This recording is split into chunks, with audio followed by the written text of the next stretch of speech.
Wall Street fired junior analysts, mid-level operators, whole deal support layers, and called it operational efficiency. That was 2023 into 2024. The automation thesis was running. AI was going to absorb the production work, reduce the headcount dependency, compress the cost base. The logic was clean, and now Reuters is reporting a senior banker hiring rebound. Same firms, same quarter where the AI deployment numbers looked the worst. Two things running at the same time, same institutions. That's the contradiction that's worth sitting with, because the surface red is obvious and the surface red is wrong. Banks are hiring again. Sounds like normalization. Sounds like the AI displacement story overcorrected. Sounds like the analyst band is safe and the cycle is turning. It isn't that. The data is more specific and more uncomfortable than that. And if you're inside a finance role right now trying to read this signal, you need the precise version, not the headline. Let me run it. The first number, Q1 2026, financial sector losses attributable to AI hallucinations and model errors, $2.3 billion, 1 quarter, sourced, not an estimate. This is from Financial Reporting, synthesized in a LinkedIn economic analysis published April 6th.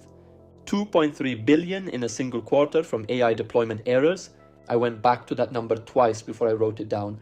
Same figure both times. Here's what that number is actually describing. Not a forecasting error at a regional desk, not a rogue model in a sandbox. Active AI deployments in production at major financial institutions producing errors that became financially material. The Sullivan and Cromwell filing in April, top-tier law firm, full compliance infrastructure, AI-generated citations to cases that don't exist, caught by the judge, reported by the New York Times on April 21st. That's not an edge case. That's the failure mode. And the closest banking analog is a hallucinated risk factor in a debt offering or a fabricated comparables set inside a pitch book that moves through the review process and lands at the client. The signature on that document belongs to the bank. Not the vendor, not the model, the bank. This is where the boomerang hits. Banks pushed aggressively into AI deployment expecting two outputs, faster production and lower headcount cost. What they got was faster production and a new liability profile. AI accelerates errors just as efficiently as it accelerates work. In a regulated environment, that's not a productivity story. That's a risk reallocation story. The risk didn't disappear when the analyst headcount was cut. It moved up the accountability chain, directly onto the institutions and the professionals whose names are on the documents. And the regulatory environment in 2026 made that liability explicit. The SEC's 2026 examination priorities named AI as a formal review category, not advisory language, examination language. Registrants will be reviewed on whether AI-related disclosures match deployed capabilities and whether human governance over AI output is documented end-to-end. Deloitte published a catalog this quarter, 350 plus documented agentic AI risks from active banking deployments, runaway agents executing outside scope, hallucination cascades where one model error propagates through downstream systems, not theoretical, from deployments running right now. 350 risks, one consulting firm, 1 quarter, 1 vertical. The operational consequence of all of this is specific. You cannot run an AI deployment in a regulated financial environment without a human governance layer. The vendors call this human in the loop. That phrase is doing a lot of work. What it's actually describing is the technology cannot be operated autonomously in a context where the institution carries legal accountability for the output, which means the labor cost savings the deployment was supposed to generate get partially consumed by the oversight layer you now have to build to make the deployment legal. I ran that math 3 times. Same conclusion. If you want the full 10-step framework for mapping how this governance shift affects your specific role and where the accountability exposure actually sits in your function, the 2026 Finance Survival Guide is the first link below. Free, 10 steps. You can read it in one sitting tonight. Step 1 is your firm's outside activities policy. Read line by line. Most of what people assume is in that document isn't there when they actually open it. Now, the lateral move objection, because it's the natural response to the senior hiring rebound data, and it deserves the direct version. The argument goes, Senior bankers are being rehired, so the optimal play is to lateral into a senior adjacent role, capture the rebound, and the exposure problem solves itself. Move up the hierarchy, move to where the demand is concentrated, done. The question that argument is asking is the wrong question. What the data is actually showing is not that senior roles are expanding, it's that a specific function inside senior roles, accountability, sign-off, regulatory defense, is the function banks discovered they cannot automate. Reuters is clear. The hiring is concentrated where relationships drive transactions and where banks need human judgment under regulatory pressure. Business Insider covered the same period and found that the rebound runs alongside continued quiet layoffs and selective backfills. The market is not restoring the old workforce, it's reconfiguring around a smaller set of humans who carry a specific kind of value. A lateral move addresses one exposure curve. It doesn't add a second one. If the reconfiguration keeps moving and the Deloitte risk catalog and the SEC examination priorities suggest it's accelerating, not stabilizing, the lateral and the original position sit on the same curve. The equity research analysts who lateraled from sell side to buy side in 2003 were better positioned through 2006 until 2007 when the compression reached the buy side too. The ones who had also built something independent during that window carried into the next cycle with options. The lateral owner group did not. The deeper reason banks are rehiring experienced bankers, and this is the part the coverage mostly skips, isn't just regulatory compliance. It's that the AI deployment exposed something that wasn't visible until it was missing. Call it tacit knowledge. Berkeley's research on competitive moats and knowledge work frames it precisely. It's the judgment that doesn't live in a model, a process, or a training data set. It's the banker who reads a deal and knows, before running the model, that the structure won't hold because of something about the client dynamic, the market timing, the political texture of the transaction that no comparable set captures. KPMG's 2026 M&A outlook makes the same point. The unwritten rules, the institutional shortcuts, the pattern recognition built across hundreds of live transactions. That's the layer AI can support but cannot replicate. Banks cut junior and mid-level headcount, expecting to keep the production capacity through AI and retain the senior judgment layer. What they discovered is that those two things weren't separable the way the cost model assumed. The tacit knowledge that makes deals work isn't a senior level feature that sits cleanly above the automated production layer. It's distributed through the team, through the mentorship chain, through the repetition of junior analysts making mistakes on live transactions and learning what the model can teach them. Cut that layer and you keep the output speed, but lose the interpretive depth. This is what Wharton's recent research called the junior paradox. The entry-level work AI absorbs is the same work that historically produced senior judgment. The modeling runs, the pitch book production, the diligence support, the repetition built pattern recognition that promotions above current level required. Remove those reps and you save first-year compensation, and you stop producing the senior banker who, 10 years from now, can read a deal that doesn't fit the template. I read the Wharton piece on a Sunday morning 2 weeks ago.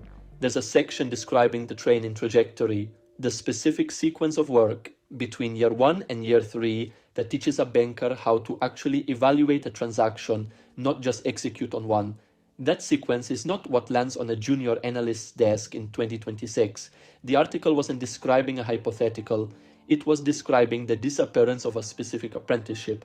That one sat with me for a while. Now the identity objection, because it comes up here and the data has a direct answer to it. I'm junior. The rehiring is for senior and mid-level. This story doesn't reach my band. The Brookings research on hybrid role growth runs at roughly 12% year over year, roles requiring both domain depth and AI fluency. The LinkedIn economic graph for under 3 years finance postings runs in the opposite direction, down 24% over the same period. 2 role categories, same labor market, one emerging, one contracting. The role being added is not the role being cut.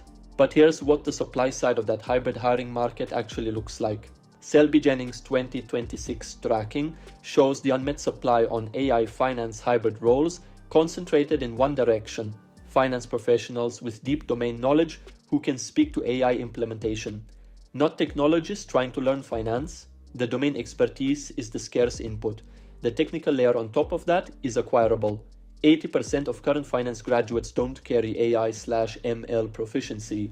The pipeline is short in both directions, and the harder direction to backfill, domain depth, is the one you already hold.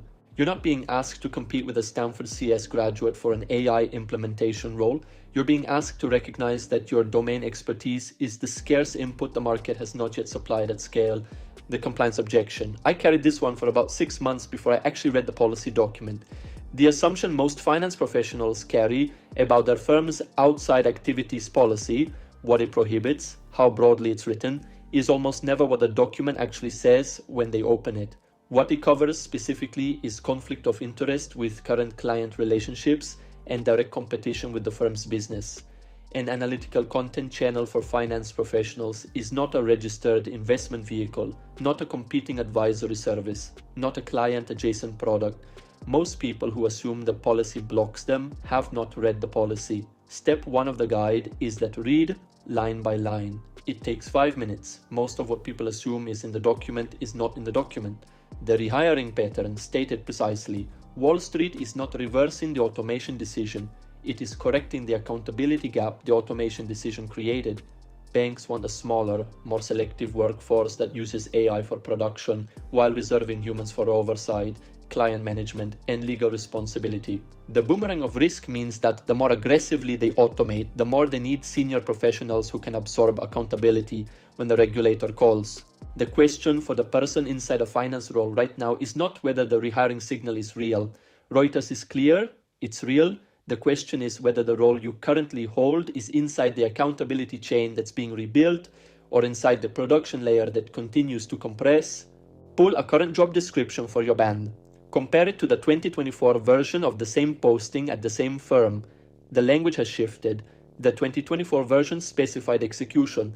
The 2026 version specifies output validation, exception identification in automated workflows, oversight of model-generated analysis. Same title, same compensation grade, different role underneath it. The rewrite happened without a press release. At the requisition level, quietly, the asymmetric calculation is arithmetic, not motivation. Cost of building a parallel income asset, bounded before you start, declining tooling cost curve, finite time commitment.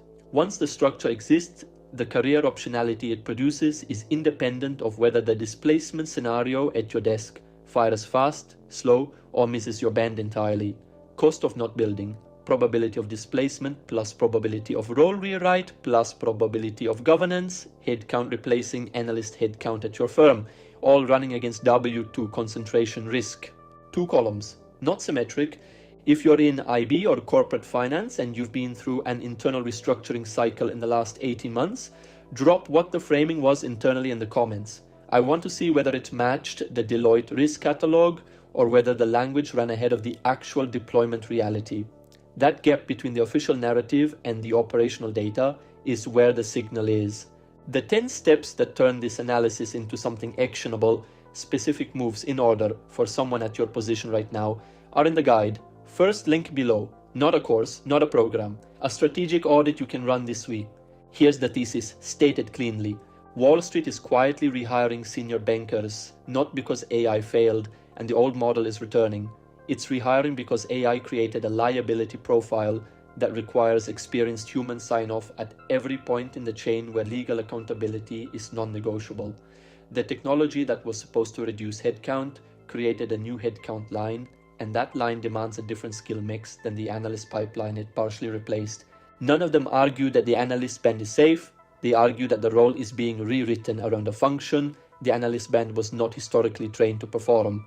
The question isn't how fast this moves. The question is what you're building while it does. Everything in this video is the diagnosis.